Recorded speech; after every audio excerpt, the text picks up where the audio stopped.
Y vamos a comenzar esta clase hablando sobre la tutela. Y vamos a decir que la tutela es un poder dado y permitido por el derecho civil sobre una cabeza libre para proteger a quien a causa de su edad no puede defenderse por sí mismo.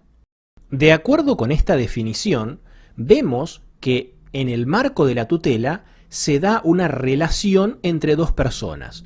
Así, por un lado, vamos a encontrar a un pupilo, que es la persona que está sujeta a la tutela. Y el primer requisito que debe reunir una persona para estar sujeta a tutela es ser impúber, es decir, tener hasta 14 años en el caso de los hombres. Pero además de ello, se requiere ser sui iuris, porque si es alieni iuris, no estará sujeto a la tutela, sino que estará sujeto a la patria potestad. Por ejemplo, imaginemos que un paterfamilias tiene un hijo de 6 años y este paterfamilias muere. Entonces, de esta forma, el menor que tiene 6 años deja de ser alieni iuris y pasa a ser sui iuris. Pero, como todavía es un infante, es un incapaz de hecho absoluto. Por ello es que va a necesitar de la figura de un tutor. Y el tutor, que es la otra persona que interviene en esta relación, no tiene derecho de corrección ni autoridad sobre la persona del pupilo, sino que tiende únicamente a resguardar el patrimonio del incapaz. Es decir, que el tutor no se encargaba del cuidado personal ni de la educación del pupilo, sino que únicamente se limitaba a entregar las cantidades necesarias para la manutención del incapaz a la persona que estaba designada para cuidar al incapaz. Entonces, para comprender acabadamente la tutela, debemos recordar que desde el nacimiento de la persona y hasta los 7 años era considerada un infante, y el infante era un incapaz de hecho absoluto. Una vez que cumplía los 7 años y hasta los 14, el menor se transformaba en impúber, y el impúber era un incapaz de hecho relativo. En esta franja etaria es cuando se desarrolla la tutela. Esto en el caso de los hombres, porque las mujeres van a estar sujetas a una tutela perpetua, tal como lo vamos a estudiar dentro de algunos minutos. Vamos a ver ahora las clases de tutela. En primer lugar, vamos a encontrar a la tutela testamentaria, que es aquella por la cual el testador nombra tutor a sus hijos impúberes y en el testamento señala imperativamente quién va a ser el tutor después de la institución de heredero. En este caso, el tutor no debe prestar ningún tipo de caución para desempeñar el cargo. En segundo lugar, vamos a encontrar a la tutela legítima.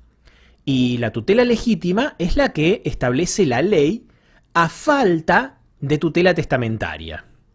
Y normalmente la ley designaba como tutor a los agnados y a los gentiles más cercanos al incapaz. Ahora bien, si había varios agnados en el mismo grado, todos ejercían la tutela, aunque la práctica más común establecía que solo uno de ellos ejercía la administración y el resto ejercía un poder de supervisión. Y finalmente encontramos a la tutela dativa, que era la tutela que daba el pretor a falta de las anteriores, o cuando había necesidad de nombrar un tutor porque el incapaz no tenía ningún tipo de familia. Vamos a ver ahora cómo es el fin de la tutela. Y con respecto al fin de la tutela, debemos destacar que pueden existir causas que provienen de la persona del menor y causas que provienen de la persona del tutor. Entre las causas que provienen de la persona del menor, vamos a encontrar la llegada a la pubertad, salvo para la mujer, que como lo dije recién estaba sometida a una tutela perpetua. También se va a extinguir la tutela por muerte del pupilo y por capitis diminutio máxima, media o mínima. Y entre las causas que provienen de la persona del tutor, vamos a encontrar a la muerte del tutor, a la capitis deminutio máxima y media en todos los casos, y la capitis deminutio mínima si se trataba de un agnado. También vamos a encontrar el cumplimiento del término o condición que limitaban las funciones del tutor testamentario, la renuncia y la destitución. Vamos a hablar ahora sobre la tutela perpetua de las mujeres. Y en el derecho antiguo, las mujeres púberes, sui iuris, estaban sujetas a tutela perpetua. Es decir, que la mujer necesitaba la autoritas de su tutor para todos aquellos actos que comprometieran su patrimonio en perjuicio de sus herederos ab intestato. Ahora bien, a medida que el derecho romano fue avanzando, se dictó una ley, que fue la ley Julia Papia Poppaea, que dispensaba de tutela a la mujer que tenía el ius liberorum, es decir, a la mujer ingenua que tuviese 3 hijos o a la mujer liberta que tuviere 4 hijos. Esta ley lo que buscaba era que las mujeres tuvieran hijos. De esta manera eran dispensadas de la tutela perpetua. Vamos a hablar ahora sobre la curatela. Y debemos destacar que para el derecho romano la curatela implicaba una administración. Esta administración era sobre los bienes de un incapaz por parte de un curador.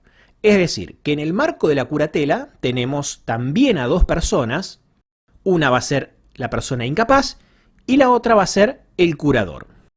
En cuanto al incapaz, debemos destacar que podían ser los púberes, es decir, aquellos que tenían entre 14 y 25 años, y todos aquellos que fueran dementes, pródigos o personas con enfermedades graves.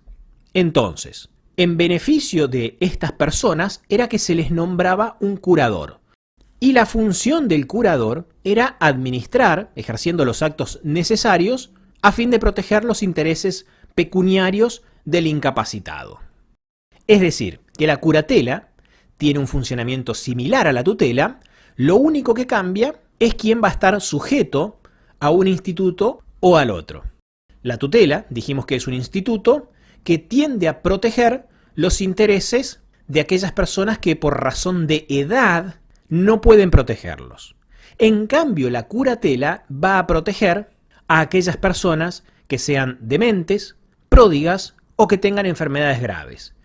Y solo protege por edad a los púberes, porque los romanos entendían que las facultades intelectuales demoraban más en desarrollarse que las aptitudes físicas. Entonces, si bien se alcanzaba la pubertad a los 14 años, el individuo no lograba a los 14 años la experiencia necesaria para desempeñarse en los negocios. Por ello, en protección de los menores de 25 años, se estableció que podían pedir curadores permanentes cuyas funciones durasen toda la minoría de edad.